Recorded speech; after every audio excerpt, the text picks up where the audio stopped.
Well, as I mentioned, winter is upon us and it is now surf lifestyle. And what I noticed from posting last week's video was about the tourists. We started the video with the tourists and we never mentioned anything about it. So now it's 6 days later and we definitely see more tourists than before. I definitely noticed an influx of tourists, but so far nothing negative, everything all right in my world as far as this goes.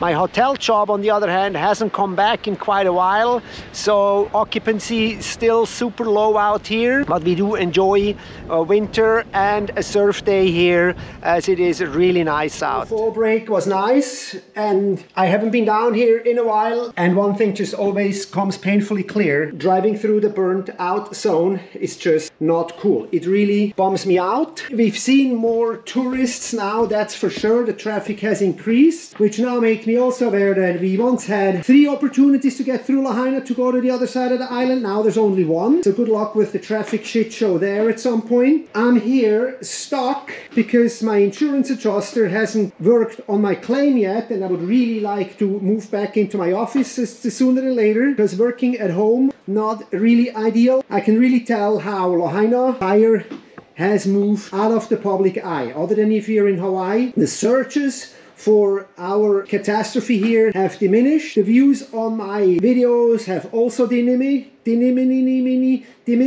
but I don't care, because in 10-20 years we're going to look back day by day what happened here. So 50 views or 50,000 views, I don't care. I'm just gonna keep going and doing this and moving on with all the things that are happening here. There's also a unsafe water advisory still up here, and that really bums me out for my friend neighbor, that we really need to do a video on him, that he still can't bottle his water even though he has a state-of-the-art filtration system and reverse osmosis and all of that. So that really sucks. So a lot of things still just suck, even though we had epic surf and I love to do surf videos and all of that. That is awesome, but it really does suck for a lot of people. It sucks still, and it will suck for a long time, because I haven't seen much progress in Lahaina with removal of the big stuff. We've gone through the nitty-gritty hazmat stuff and people are getting to their properties and sifting through ashes, but you don't have a visible improvement.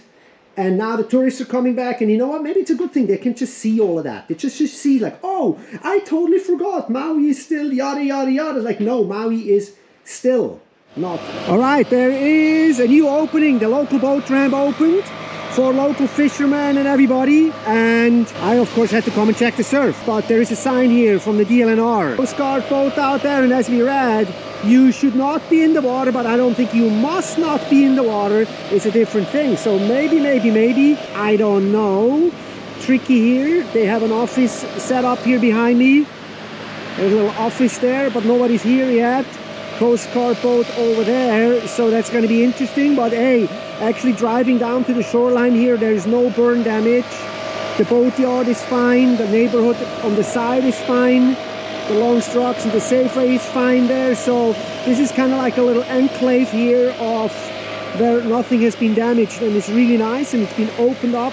I'm now back to the shop. Oh, down here at the shop, it's a ghost town. I can't really work. These guys can't work, property management guys. My buddy, the water guy, can't work because of the unsafe water advisory, even though the water has been tested in here and the water is fine.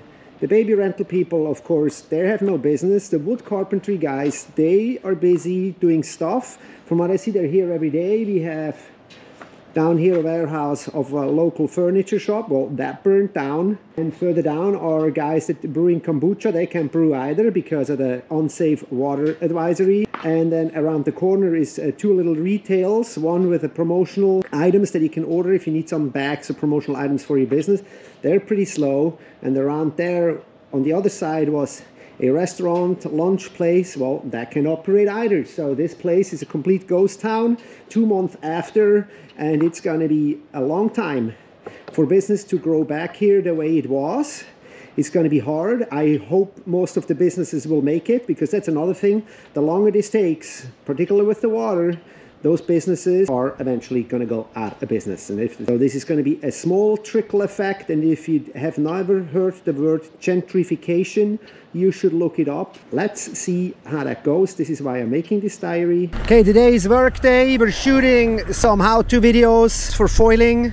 Still working on that project with the subfoil and the pump foil. So we're working on that today. The waves look just right, so if you guys want to be part of that, we have a separate video for this. And overall, Maui right now, everybody's got a smile in their face because it's opening day at Jaws and it's opening day at Honolulu Bay, so everybody's surfing and for once kind of forgetting the fires, and I think that's good. You know what kind of gets under my skin? I'm receiving emails from people I'm doing business with. And what are they telling me? First, oh, I hope you guys are halfway back to normal, or I hope things are getting normal for you guys again. And I'm thinking like, you guys don't read my media, or you don't watch my diary, or what do you think? After 2 months, this is all supposed to be going back to normal? This town looks like it's burned just yesterday. My wife goes like, oh, you know, you shouldn't be posting. Oh, don't post all the burn stuff, you know, insensitive. And I'm like, yeah, I kind of get it. But on the other hand, I feel like, you know, the people need to see that.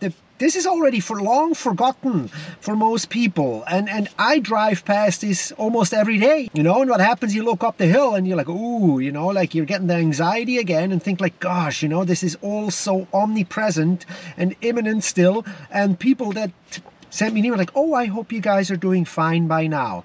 I'm like, no, we're not. And it's going to take for a long time. So yeah, you can see, you know, like that really annoys the crap out of me today. And I'm just going to have to continue, you know, pounding this into people's mind, keeping this alive, that this is not finished and this is far from normal, and so many stories, and it just keeps going, and that's just the reality. Other thing, my friend Eddie, he's kind of like an off-grid sustainable living type of guy, and he's been a little bit on the receiving end of conspiracies, and I was visiting him, but today he's super busy, so we're going to make a separate video on that later. But he's turning all these containers into livable space.